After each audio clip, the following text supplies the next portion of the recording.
Chers téléspectateurs, bonsoir.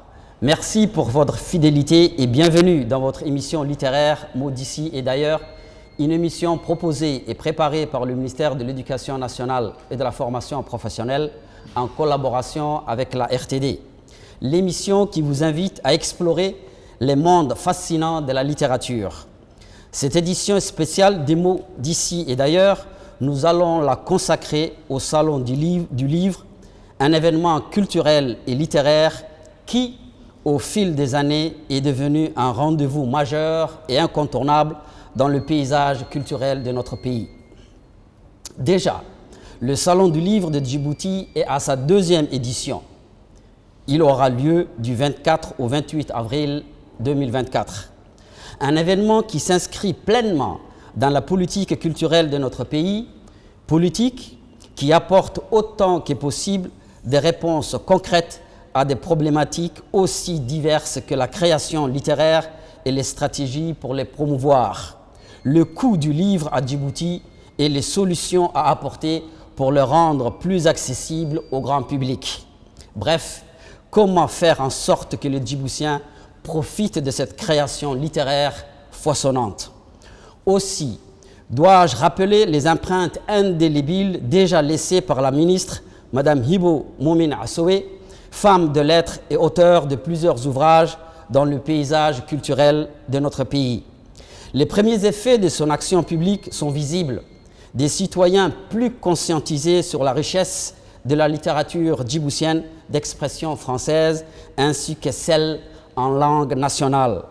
Quoi qu'il en soit, le Salon du Livre reste un événement qui rassemble les passionnés de lecture, promeut la lecture sous toutes ses formes et offre une plateforme unique pour découvrir la diversité des productions littéraires, qu'elles soient nationales ou internationales, classiques ou contemporaines, et célèbre l'homme et la femme qui donnent forme aux idées et aux principes.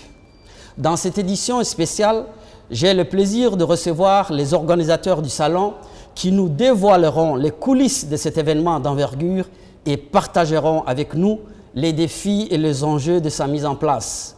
J'ai également le plaisir d'accueillir deux écrivains qui nous parleront de leur travail, de leur inspiration, de leurs attentes, mais aussi de leur vision de la littérature.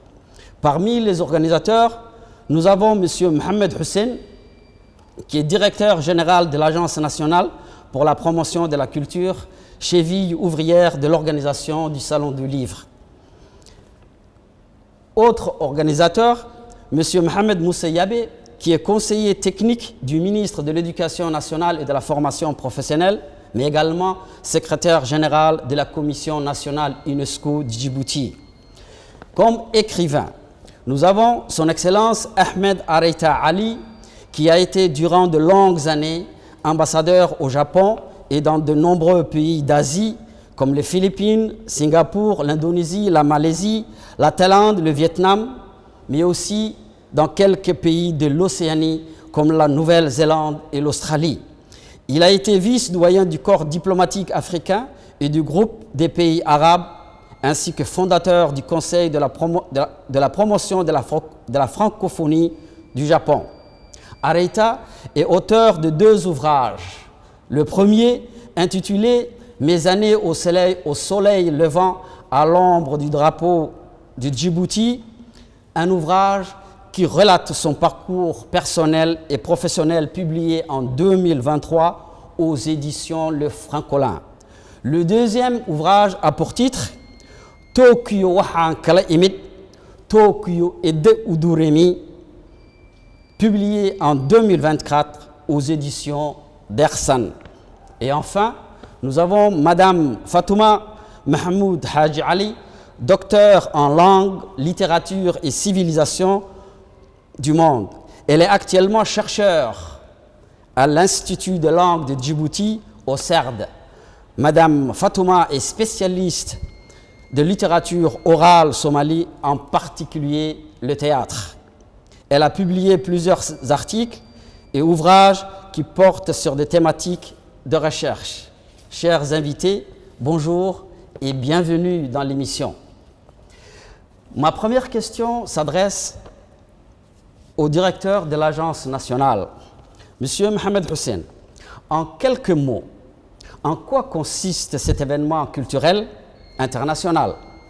Quels sont les objectifs et la vision derrière l'organisation du Salon du Livre? Merci M. Mohamed pour d'abord l'invitation à l'émission littéraire qui nous permet d'avoir un peu plus de visibilité à la veille du Salon du Livre de Djibouti, programmé à partir de demain. Donc, à votre question, il s'agit, comme vous avez mentionné, un événement culturel, littéraire, international, qui a pour nom Salon du Livre de Djibouti, qui est à sa 2e édition. C'est une manifestation se rapportant au domaine du livre et de l'écriture, organisée chaque année, depuis l'année dernière, chaque année, le 23 avril, à partir du 23 avril, correspondant à la journée internationale du livre et des droits d'auteur. L'événement comprend des expositions, des conférences et diverses autres représentations au sein de la Bibliothèque nationale. Les tenants de cet événement incluent la promotion du livre et de l'édition, surtout de l'édition et des livres, bien sûr, dans toutes ces dimensions, la valorisation de la publication, l'enrichissement du produit culturel et littéraire, la création d'un cadre d'échange entre auteurs et acteurs de la chaîne du livre, la préservation du patrimoine documentaire national, qui est la mission principale de la Bibliothèque nationale, la promotion du multilinguisme, puisque en tant que ministère de la Culture, il se doit l'émission, c'est de promouvoir et de développer les langues locales. Donc, voilà, l'organisation est assurée par le ministère de la Jeunesse et de la Culture, avec l'Agence nationale pour la promotion de la culture, de façon officielle cette année, par un décret présidentiel signé le 12 novembre. Donc les principaux acteurs de cet événement, ce sont les auteurs, les éditeurs, les passionnés de la lecture. Il y a les associations de promotion du livre et de la littérature, et également tous les opérateurs économiques qui ont bien voulu nous accompagner dans cette nouvelle aventure. Le public cible, c'est le grand public, y compris les élèves, les étudiants, les enseignants, les personnes actives, les retraités, de plus en plus lettrés ces dernières années, et principalement tous les jeunes gens qui fréquentent les CDC. Voilà. Donc cette année, les invités de marque, ce dont on a invité, en fait, chaque année, il y a un thème et un pays invité d'honneur. Cette année, le pays invité d'honneur est la République fédérale démocratique d'Éthiopie. Nous aurons le ministre de la Culture ou son représentant, très prochainement ici à Djibouti. Et le thème choisi cette année est la littérature de jeunesse, de l'oralité à l'écrit. Voilà. Très bien. Merci Mohamed. À présent, je me tourne vers M. Mohamed Moussa. Alors, M. Mohamed, quel est le rôle du ministère de l'Éducation nationale et de la formation professionnelle dans cette 2e édition du Salon du Livre? Bismillah ar-Rahman ar-Rahim. Merci beaucoup Mohamed. Permettez d'abord que je félicite sincèrement le ministère de la Jeunesse et de la Culture pour l'organisation de ce Salon du Livre 2024. Cet événement culturel international s'ajoute, je crois, à une panoplie d'actions culturelles et artistiques organisé ces dernières semaines et ces dernières années par le ministère de la Jeunesse et de la Culture pour le plus grand bonheur des Djiboutiens et en particulier pour les grands bonheurs des amoureux du livre, de la lecture, des artistes, mais aussi, il ne faut pas l'oublier, les professionnels du monde livresque. Aussi, je veux rappeler qu'on sent ces dernières années une dynamique nationale en faveur de la création littéraire de manière générale et en particulier de la valorisation des écrits des auteurs djiboutiens. Et cette dynamique est à saluer et je pense que c'est le ministère de la Jeunesse et de la Culture qui est, la locomotive de cette dynamique. Sinon, par rapport au rôle que va jouer le ministère de l'Éducation nationale et de la formation professionnelle, le MENFOP entend jouer pleinement son rôle et il a des atouts, je crois, à faire prévaloir.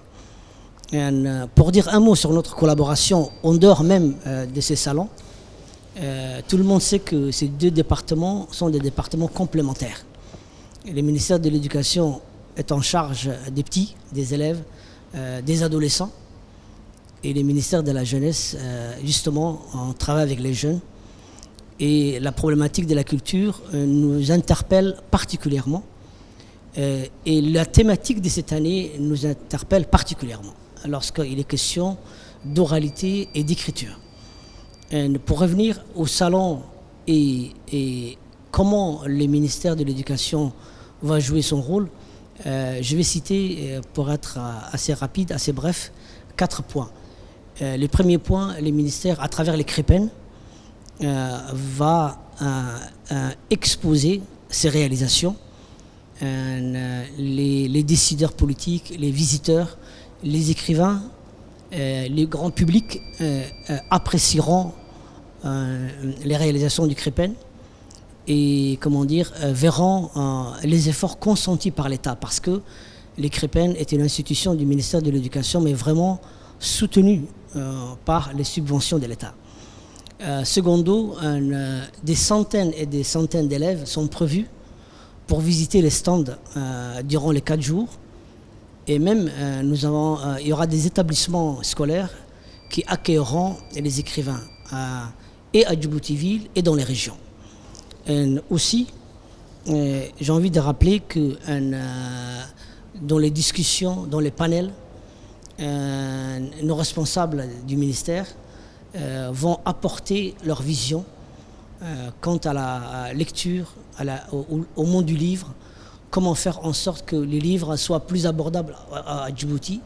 Donc voilà les principales actions, ou bien comment le ministère entend jouer son rôle. Et pour terminer, nous n'avons pas attendu le salon pour fructifier notre collaboration avec le ministère de la Jeunesse et de la Culture.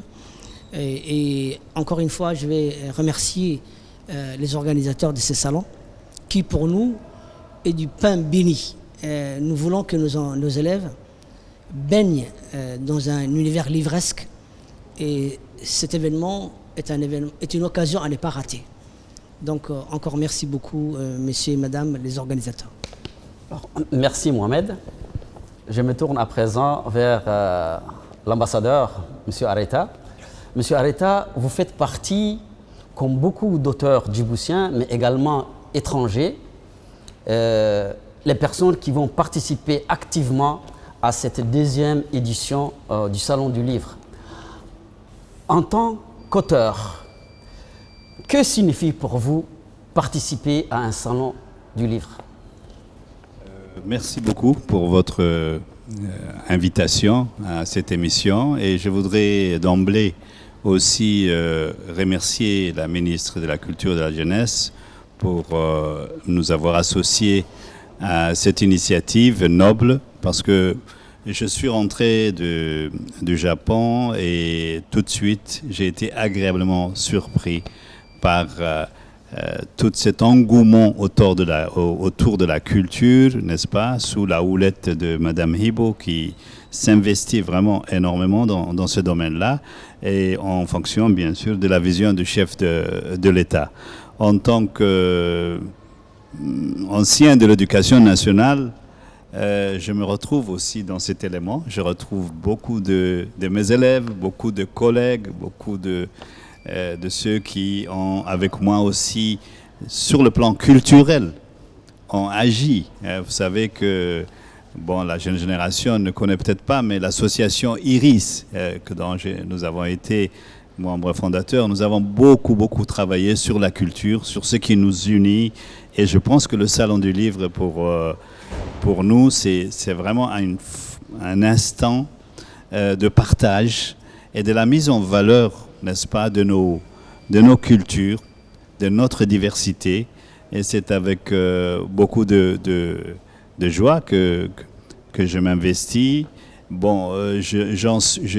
J'ai commis un livre, je dis souvent, je ne dis pas que j'ai écrit, donc dans des circonstances bien précises. Vous savez que je suis resté, comme vous l'avez si bien dit, très longtemps au soleil levant, mais je n'étais pas au soleil, je travaillais.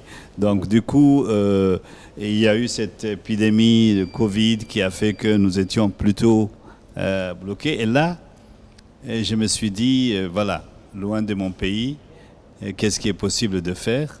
Et il y a eu ce livre sur mon parcours.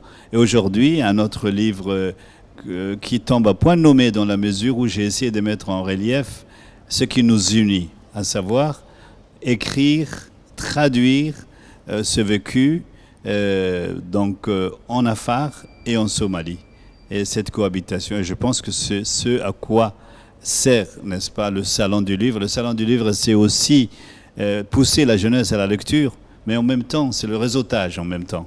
C'est-à-dire comment faire que, sous forme de panel, sous forme de conférences, qu'il y ait un réseau qui mette en relief non seulement nos cultures, mais les cultures de ceux qui s'adjoignent à nous aussi. Cette année, on parlait de l'Éthiopie, l'année prochaine, ce sera un autre pays.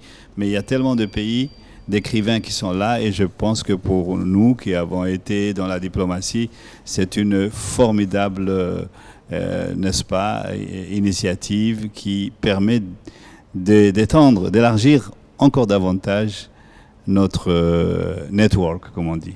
Voilà, grosso modo, par rapport à cette question. Très bien.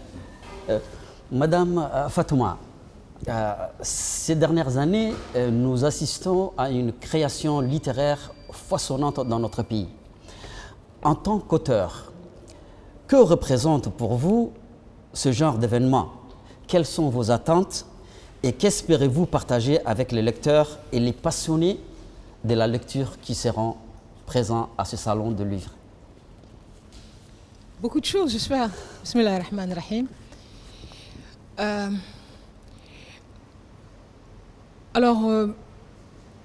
Pour commencer, je dirais que c'est une bonne chose que le ministère de l'Éducation nationale et le ministère de la Culture s'associent pour cet événement.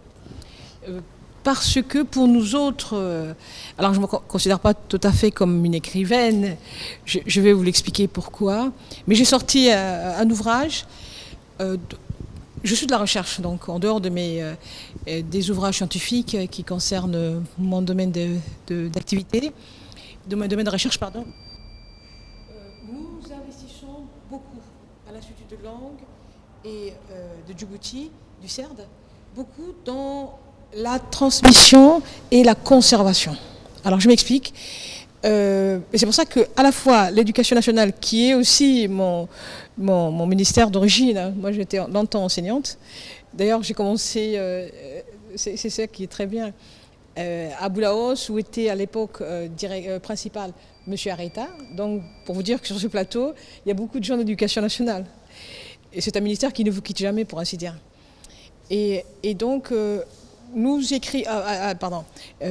une de préoccupations, d'ailleurs, importante, c'est de l'ILD, donc de l'Institut de langue, c'est la préservation et la conservation et la transmission. Donc, nous travaillons beaucoup. Et alors, c'est pour ça que la thématique de cette année du salon nous parle, nous interpelle beaucoup. L'oralité. L'oralité, c'est ce sur quoi nous travaillons. C'est-à-dire que nous collectons, en dehors des articles et des ouvrages scientifiques, nous collectons beaucoup de genres oraux qui relèvent évidemment de notre culture. Nous les transcrivons, donc parce que c'est oral justement. Nous leur donnons comment on appelle ça, une matérialité, qui est l'écriture. Ensuite, pour que cela passe auprès de jeunes qui sont encore que francophones, quand ça de la poésie somali ou afar, ils ont pas, enfin c'est des choses qui leur passent par-dessus la tête. Et pour qu'ils aient accès plus facilement, nous le traduisons. Donc il y a cet effort à la fois du texte somali ou afar et de sa traduction. Et donc par là, nous passons par le trichement du français pour que les gamins aient accès à leur culture. Et donc pour un meilleur ancrage, pour une meilleure identité, etc. Et donc enfin, il y a un effort au niveau de l'Institut de langue produit dans cette conservation et préservation. Alors qu'est-ce que nous attendons de ce salon? Beaucoup de choses. Hein. La rencontre avec les jeunes, puisque l'autre thématique c'est oralité et jeunesse, et leur expliquer justement l'intérêt grandissant de plus en plus de cette transmission, de cette préservation. Il faut absolument, on parle, alors il a été avéré que nos langues ne sont pas du tout en voie d'extinction, etc. Ça c'est quelque chose qui n'existe pas, mais il aurait été bien que les langues nationales, puisqu'elles n'ont plus le statut que de langue maternelle, nos langues nationales, afar et somali, ça aurait été bien qu'ils soient enseignés comme langue à l'éducation nationale. Ça ancrerait encore davantage et ça aiderait justement les gamins à avoir accès à leur culture. Mais nous, dans l'effort, nous sommes dans cette transmission par le trichement du français, donc par la traduction du français, pour qu'ils aient accès. Alors, qu'est-ce que nous attendons? Qu'ils, ma foi, acceptent et accueillent ce que nous leur transmettons. Ce ne sera pas que enfin, dans un sens, il y aura des échanges, il y aura des débats, ils nous diront ce qu'ils en pensent, on va échanger, on va s'enrichir les uns et les autres. Et donc nous attendons beaucoup de cela, beaucoup, beaucoup. Alors, Monsieur Mohamed Hussein, cet événement culturel annuel n'est pas un événement isolé, j'imagine, loin s'en faut. Alors, comment cet événement s'intègre-t-il dans la politique culturelle globale du pays? Merci Mohamed pour la question. Effectivement, ce n'est pas un événement isolé. Vous avez justement la conceptrice de la politique nationale culturelle avec nous.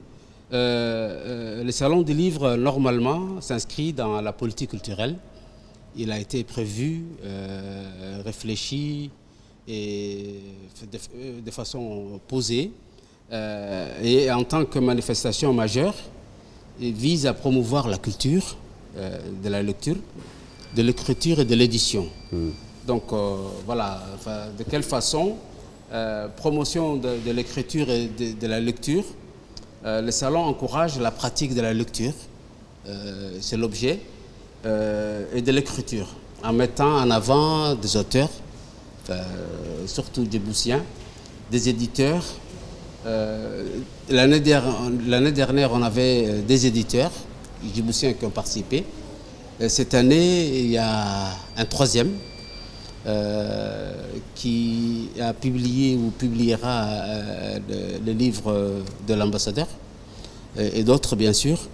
Il y a également, il contribue en mettant l'accent sur la littérature jeunesse et l'oralité, à développer les compétences en lecture chez les jeunes, aussi bien dans leur langue que dans la langue d'apprentissage scolaire.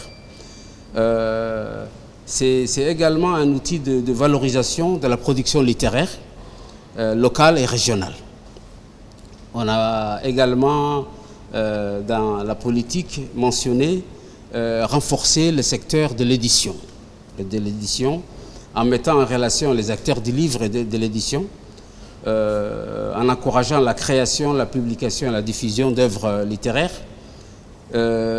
Également, au niveau du rayonnement culturel djiboutien au niveau international, ça a été mentionné dans la politique culturelle, et en soutenant, bien sûr, tout ce qui est politique et éducative. Donc, c'est bien sûr un événement qui est au cœur de la politique culturelle nationale. qui lui-même est plutôt qui lui-même est inspiré de documents de référence nationales comme Djibouti 2035 et le programme, le deuxième plan d'action du gouvernement Djibouti ici. Très bien. Alors, Monsieur Mohamed Moussayavi, tout à l'heure, vous avez dit que le CRIPEN va participer activement durant les 4 jours du Salon du Livre.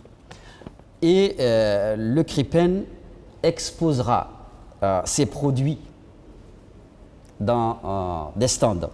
Alors, en quoi le CRIPEN se démarque des autres exposants?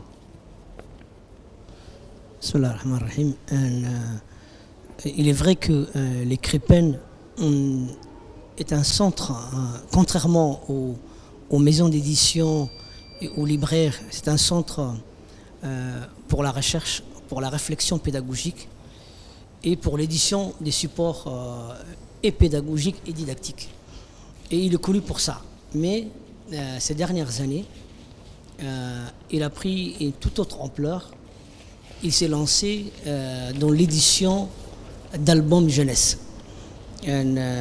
Et c'est pour ça que je disais, la thématique de cette année nous interpelle, mais dans le but de renforcer les enseignements apprentissages. Ce sont des albums, des écrits, parfois des Djiboutiens, parfois d'autres auteurs, parfois conçus même au CRIPEN, mais dans le but de renforcer ce qui s'est fait en classe. Parce que le manuel ne suffit pas. Même si au niveau à Djibouti, vraiment, on n'a rien à envier aux autres pays au niveau support pédagogique et didactique. Mais nous sommes conscients que le manuel ne suffit pas. Il faut des écrits et des albums d'accompagnement. Donc, c'est déjà ces volets nouveaux au niveau du CRIPEN. Ensuite, les défis du moment au niveau du CRIPEN, c'est l'édition numérique. Aujourd'hui, tout le monde sait que nos jeunes sont très attirés par l'écran. Et nous devons nous adapter par rapport aux envies des jeunes. Donc, au niveau du CRIPEN, il y a tout un programme pour développer des éditions numériques. Et pas simplement un document PDF, mais c'est plutôt des manuels qui permettent l'interaction. Et l'enfant peut faire des exercices. Et les manuels des départs sont enrichis par des audios, par des vidéos. Donc je peux dire que c'est les défis du moment du CRIPEN. Ensuite, il y a tout ce qu'on appelle aujourd'hui les ressources éducatives libres. C'est vrai, aujourd'hui, nos manuels, nos supports pédagogiques sont vraiment de très bons marchés et ça ne coûte presque rien du tout. Mais pour démocratiser davantage le savoir, il faut encore faciliter l'accès aux supports. Et c'est pour ça qu'aujourd'hui, on parle des ressources éducatives libres. Nos enfants, nos élèves, nos enseignants, nos formateurs doivent accéder davantage à des supports qui facilitent pour les enseignants leur enseignement, leur pratique pédagogique, et pour les élèves, plus d'exercices, plus d'activités. Tout ça dans le but de toucher du doigt la qualité dont on parle ces dernières années, qui n'est pas pour nous un vin mou. Et pour terminer, peut-être la touche CRIPEN, ou bien ce que les CRIPEN proposent de plus par rapport aux autres, c'est ce qu'on appelle les groupes de travail pour la promotion du livre. Au CRIPEN se trouve une entité qui réfléchit sur la promotion du livre scolaire. C'est vrai, c'est un groupe de personnes, c'est vrai, c'est restreint, mais une réflexion est menée pour que, justement, tracer les caps, donner des nouvelles orientations par rapport à la lecture, aux livres, comment y accéder, le prix, etc. Voilà, grosso modo. Mais sinon, je salue le travail de nos maisons d'édition. Il y a une qui est nouvelle, Nous saluons les libraires qui font vraiment des efforts colossaux pour que les livres soient accessibles. Les Crépen s'ajoutent à ces acteurs du livre et de la lecture et nous sommes conscients que nous pouvons apporter beaucoup, non seulement à nos élèves, mais aussi aux jeunes qui ne sont plus à l'école, plutôt qui sont à l'université, même qui travaillent et qui ont terminé leur cursus scolaire. Très bien. Merci Mohamed. Alors, Monsieur Areta, vous n'êtes pas sans savoir que ces dernières années, les Djiboutiens se mettent à l'écrit. Ils écrivent de plus en plus, aussi bien dans les langues nationales, mais également en français, et dans tous les genres. Comment voyez-vous le rôle des écrivains dans la promotion de la culture et de la littérature dans notre société?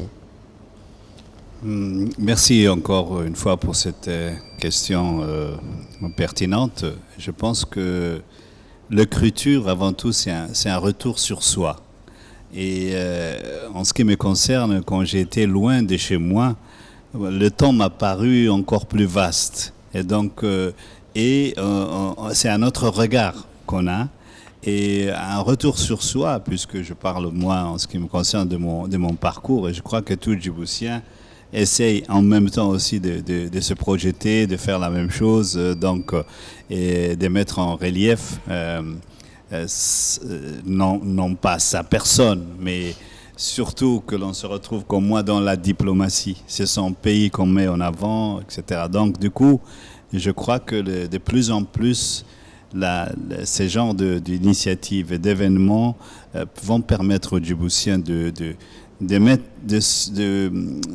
mettre en valeur leur propre identité et l'élément d'identité des Djiboutiens. Donc le fait que aussi l'éducation ici, la culture, l'éducation, la diplomatie, que l'on se retrouve ensemble, je pense que c'est une formidable façon de faire les choses, de conjuguer les efforts, de pousser la jeunesse à lire. L'éducation nationale l'a toujours fait, mais nous autres, à notre époque, on commençait par l'école coranique. L'école coranique, c'est en même temps aussi la socialisation, c'est la mémorisation, c'est une autre écriture. À partir de là, on était déjà préparés à déchiffrer, donc pas à lire, mais en tout cas à déchiffrer, des fois même sans comprendre. Donc je crois que là, c'est en ça que ce salon du livre devrait normalement permettre aux jeunes déjà de lire. Comme vous le savez, l'image prend le dessus sur le livre, de plus en plus. On regarde et puis bon, on passe à autre chose. Et le temps même devient aussi tellement... le temps consacré à la lecture, il est minime maintenant. C'est beaucoup plus le temps de l'image qui prend le dessus. Donc je crois que la culture... quand je vous parlais de Wahan Tokyo, Karaïmid, je mets en relief non pas ma personne, mais ce que j'ai appris. Là, en même temps, c'était l'éducation aussi. C'est l'éducation qui m'a permis, n'est-ce pas, de faire que l'on voie non pas les autorités ou autres, mais le peuple, la société civile, le jeune, le moins jeune, la façon de faire. La coexistence entre la modernité et la tradition. C'est typiquement aussi japonais pour parler que de ce pays, mais c'est en ça que nous devons surtout, je pense, faire pousser la jeunesse à lire et pousser aussi les Djiboutiens à prendre conscience que leur culture, c'est une culture qui mérite aussi de retrouver la place qui lui est due. Et je voudrais encore une fois donc vous demander en tant que moyen de communication d'aller plus vers le jeune, d'aller plus vers les régions, de rencontrer les personnes âgées aussi qui pourraient parler de nos cultures, et que le curriculum au niveau de l'éducation nationale puisse aussi prendre en charge, je pense, ce volet surtout culturelle. Donc, à travers vos écrits, on sent que au-delà du plaisir que procure la lecture nous permet également de découvrir l'autre. L'autre, voilà. C'est pour ça que je... Voilà, la Exact. culture de l'autre. Donc, c'est un enrichissement, Exactement. un enrichissement lorsqu'on lit, lorsqu'on on va vers l'autre. Voilà, on va vers l'autre et puis, vous savez, le regard de l'autre et sur l'autre est aussi important. C'est pour ça qu'entre diplomatie, être diplomate et écrivain, bon, on retrouve à peu près les mêmes éléments. On va vers l'autre en se faisant connaître, mais en même temps aussi en essayant de connaître l'autre. Et c'est ainsi que, par exemple, le soft power, comme on dit, la diplomatie culturelle dont je parle, je me suis dit que la diplomatie et l'écriture se complètent aujourd'hui. La diplomatie n'est pas seulement économique, elle est culturelle, elle est sociale, elle est politique, etc. Donc, c'est dans ce sens-là que, à mon avis, le réseautage dont je vous parlais, aller vers l'autre, est vraiment très, très important. On va en venir par rapport à la diplomatie. Merci bien. Maintenant, je me tourne vers Fatouma. Fatouma, vous êtes chercheur. En tant que chercheur, mais également en tant que femme de lettres, selon vous, comment un salon de livres peut-il contribuer à encourager la lecture et à promouvoir la littérature nationale? Parce que tantôt, on disait que ces dernières années, les Djiboutiens écrivent de plus en plus. C'est pas une mince affaire. Et la tâche est rude parce qu'il y a une réelle concurrence, notamment avec Internet et tous les Facebook et autres. Et donc, à mon sens, parce qu'en plus j'étais enseignante, il faut dans un premier temps intéresser les gamins. Il faut détourner leur attention de tout ce qu'ils regardent. Ils passent des heures et des heures à regarder Facebook, à écouter Facebook, YouTube, etc. Il y a une réelle concurrence, il faut les intéresser, il faut susciter leur curiosité. Il faut véritablement le faire basculer dans la culture, dans la lecture. Alors, il y a la littérature de fiction, mais pour ce qui me concerne, c'est l'intérêt que moi je porte, il y a aussi nos littératures orales. Un volet qui leur est, pour ainsi dire, presque inconnu. D'où l'intérêt, comme disait l'ambassadeur, de faire... Alors, et notamment le ministère de la Culture, c'est véritablement une de ses prérogatives, de s'intéresser à tous ces détenteurs de ce savoir ancestral qui, pour ainsi dire, partiront. Il faut collecter ce savoir, il faut qu'il puisse... Alors, collecter, pour nous, chercheurs, le collecter, le transcrire, etc., donc faire un vrai travail de recherche. Mais par exemple, vous savez, cet adage très célèbre, africain, un vieux africain qui part, c'est comme une bibliothèque qui brûle. Les faire intervenir dans les écoles, dans les CDC, etc., pour qu'ils puissent être en contact avec les jeunes. Et que les jeunes renouent ainsi avec leurs origines, qu'ils se réapproprient, s'approprient pour certains, se réapproprient pour les autres, de quelque chose qu'ils perdent ou qu'ils ont un peu perdu ou qu'ils ne connaissent pas. Et c'est un effort extraordinaire pour nous qui s'intéressons à la culture, ou pour ceux qui sont dépositaires de cette culture, d'intéresser les jeunes. C'est véritablement un défi qui est le nôtre pour le moment. Et alors, ce qui est intéressant pour le ministère de la Culture, qui maintenant passe aussi pour les jeunes, hein. Et c'est d'ailleurs les primaires ou préscolaires même, dans la BD, dans la bande dessinée, ce serait bien que nos contes et comptines atterrissent dans ces BD.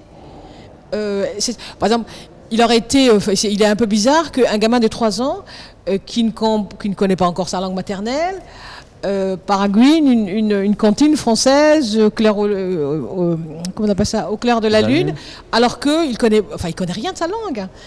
Et ce serait bien que là-dedans, par exemple, des moniteurs donc de femmes d'un certain âge ou de monsieur, viennent leur faire du comptage, viennent leur chanter, etc. pour que on se souvienne. Et ça nourrit l'imaginaire. Quand plus tard, certains d'entre eux prendront la plume et écriront, ils se souviendront de ces contes et ça nourrira.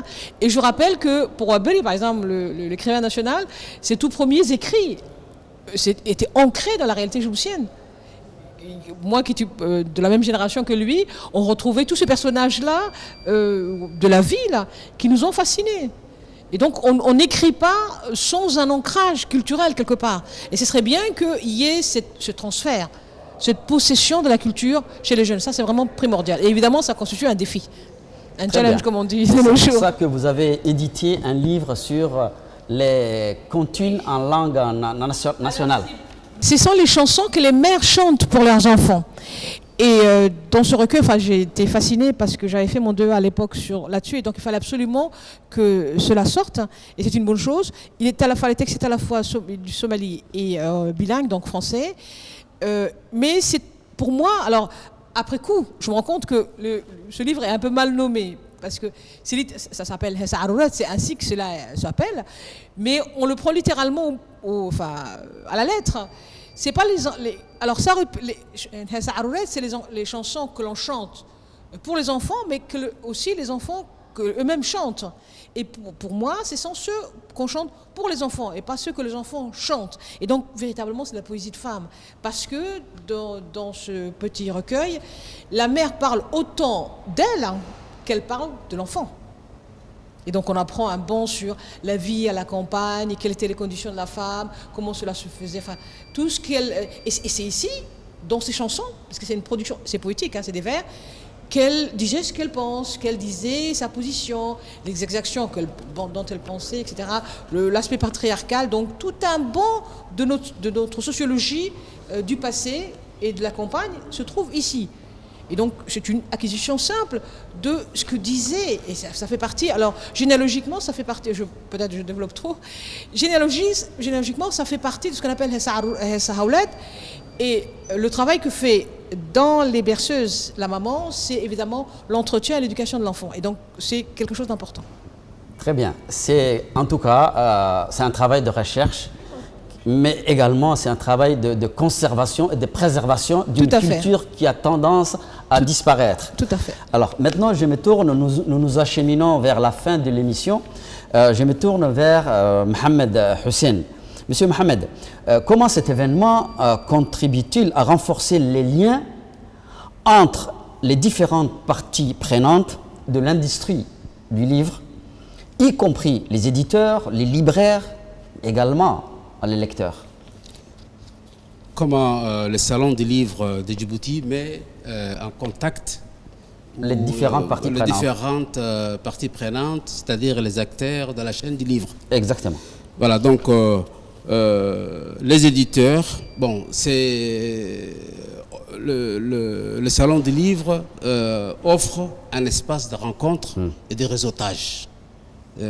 Ça, c'est un espace où les éditeurs, les libraires, les auteurs et les lecteurs, peut-être également les distributeurs, puissent se rencontrer, discuter des tendances. Et là, pour cette édition, il y a un panel ministériel sur ça. Donc, par exemple, discuter des tendances du marché, c'est pour nous comment résoudre cette problématique du livre cher à Djibouti. Donc, après la visite des stands et la cérémonie de lancement par son Excellence le Président de la République, tout de suite après, il y aura un panel ministériel où plusieurs ministres sont invités à prendre parole, à partager leur expérience, à échanger pour l'éducation nationale que je félicite, de la réussite du livre scolaire et de l'édition scolaire. Donc c'est également le salon du livre offre ce qu'on appelle le promotion des œuvres littéraires dernières. C'est-à-dire que les éditeurs ont l'opportunité de présenter leurs dernières publications lors du salon.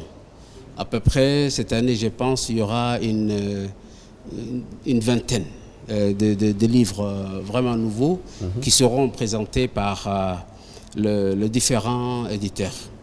Aussi bien Francolin, Discorama, Dersen et ceux qui nous viennent de l'international.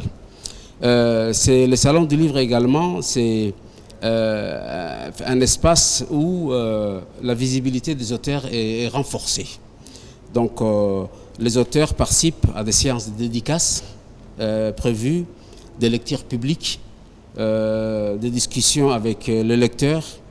Ils partiront, par exemple, les auteurs seront dans les écoles avec les autorisations et le programme de notre partenaire qui est également un organisateur du Salon du Livre de Djibouti. Donc voilà, et il y a également le salon favorise le dialogue et l'échange d'idées entre les différentes parties prenantes de l'industrie du livre.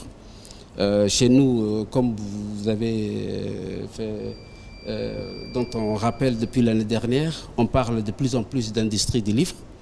Les conférences, les tables rondes, les débats organisés pendant l'événement, aborder des questions importantes liées à la littérature, à l'édition, à la lecture, favorisant ainsi un dialogue constructif. Et enfin, c'est un espace où la demande est stimulée.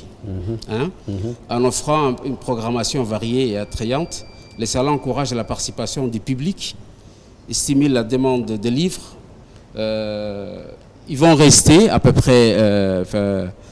l'exposition va durer du mercredi 24 au vendredi 28. 4 jours donc. Disons peut-être 5 jours. 5 jours. 5 jours. Il y aura également le vendredi et le samedi. Donc en dehors des 3 jours ouvrables de la semaine. Voilà, en résumé, les salons du livre jouent un rôle crucial dans le renforcement des liens entre les différentes parties prenant de l'industrie du livre en favorisant les rencontres et la promotion des œuvres aussi bien littéraires, je veux dire, des éditeurs que des auteurs. Est-ce que vous pouvez nous dire un mot sur les différentes activités prévues dans le cadre de ce salon?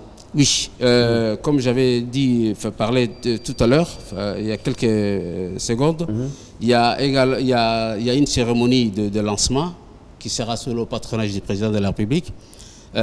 Il y aura ces panels sur la problématique de l'édition où le ministère de l'Éducation nationale, le ministère de la Communication, où il y a l'imprimerie nationale et également la presse, le ministère de l'Enseignement supérieur et de la Recherche participeront puisque tout le monde, plus ou moins, sont concernés par les livres.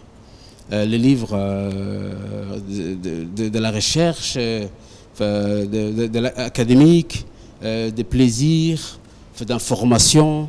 Donc voilà, donc ces panels ministériels vont essayer de soulever cette problématique des livres. Donc il y aura des rencontres d'auteurs, il y aura des présentations d'ouvrages, il y aura des discussions sur les livres et la lecture.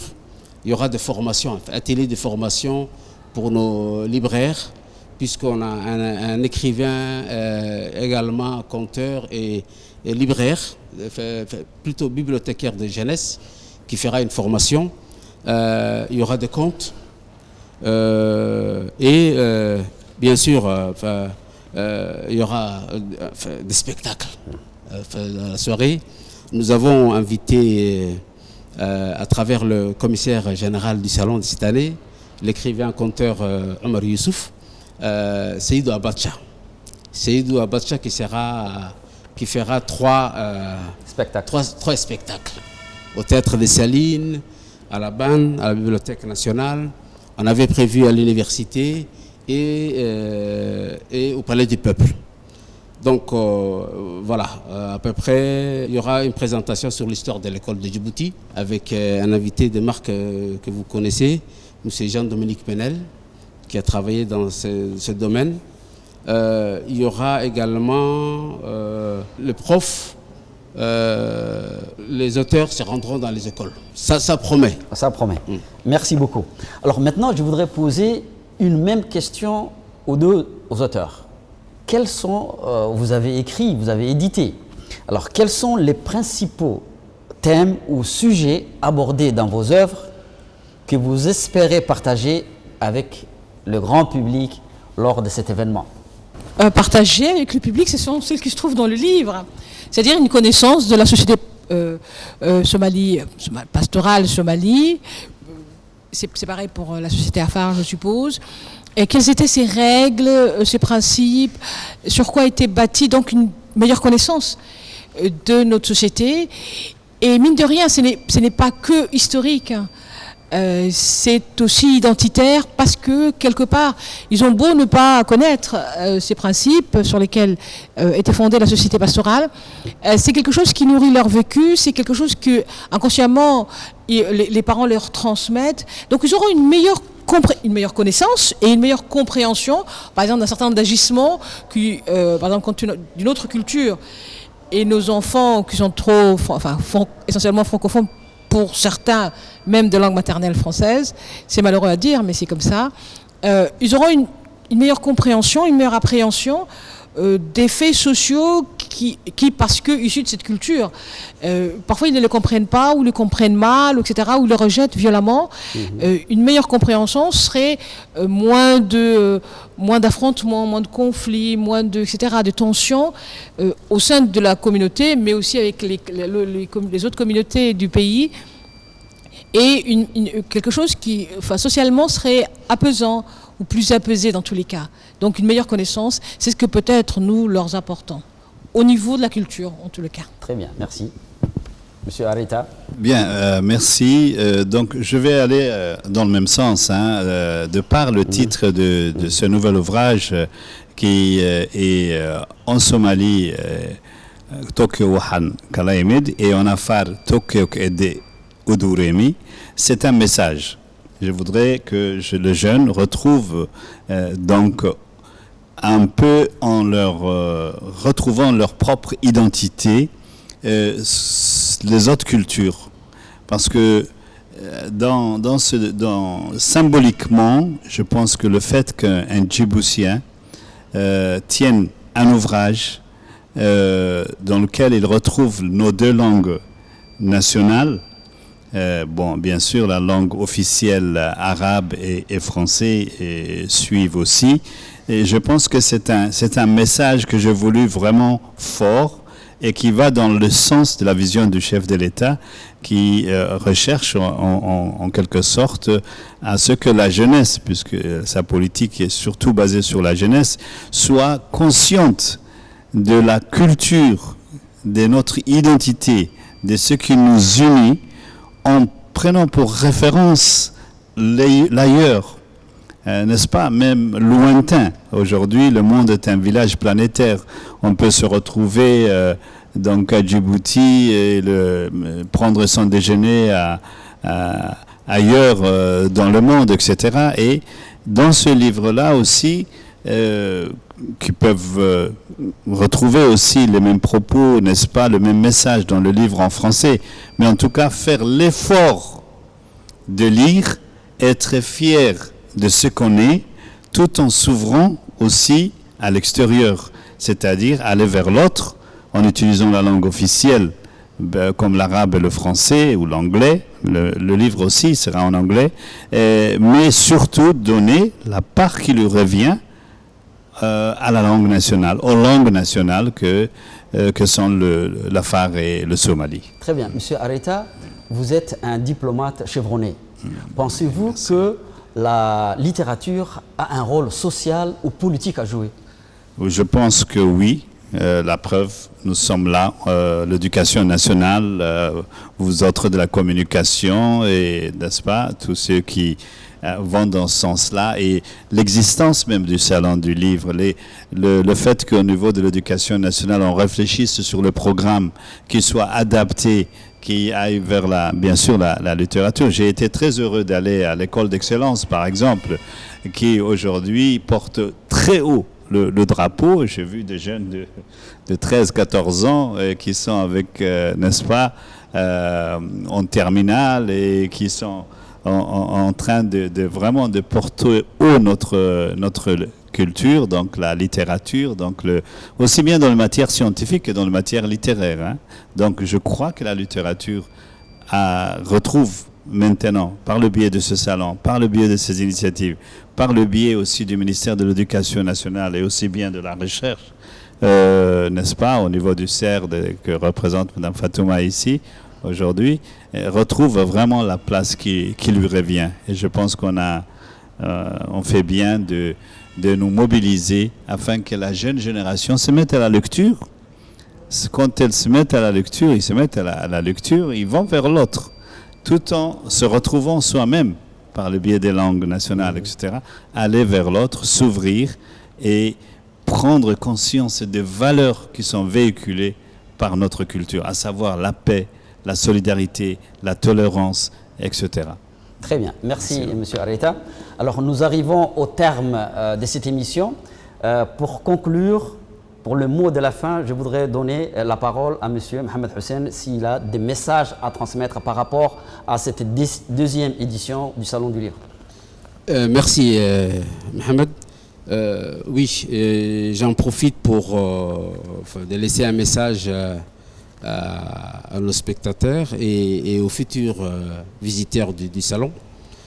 Vraiment, nous sommes ravis de vous inviter à participer à cet événement culturel enrichissant qui célèbre la littérature, l'écriture et la lecture.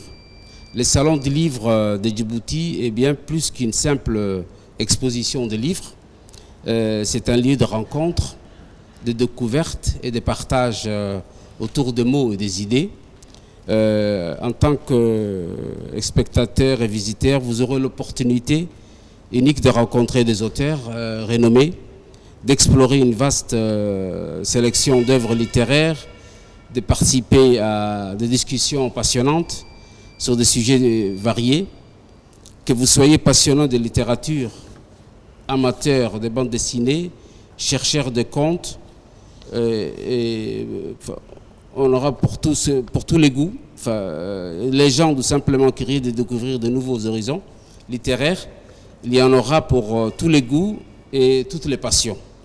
Donc nous vous encourageons à vous laisser emporter par la magie des mots, à échanger avec les auteurs. Ils seront nombreux à être là. Les autres visiteurs à participer aux nombreuses activités et animations prévues, à vous immerger dans l'univers fascinant de la lecture et de l'écriture. Donc que ce salon soit pour nous tous une source d'inspiration, de plaisir et de découvertes inoubliables. Voilà, nous avons hâte de vous accueillir tout le vendredi, aux parents de venir avec leurs enfants, de découvrir le salon, de voir la multitude de choses à voir, à commencer par les livres. Donc je vous dis à très bientôt. Chers téléspectateurs, c'est sur cette bonne note du directeur général de l'Agence nationale pour la promotion de la culture que nous clôturons cette édition spéciale consacrée à la deuxième édition du Salon du Livre de Djibouti 2024.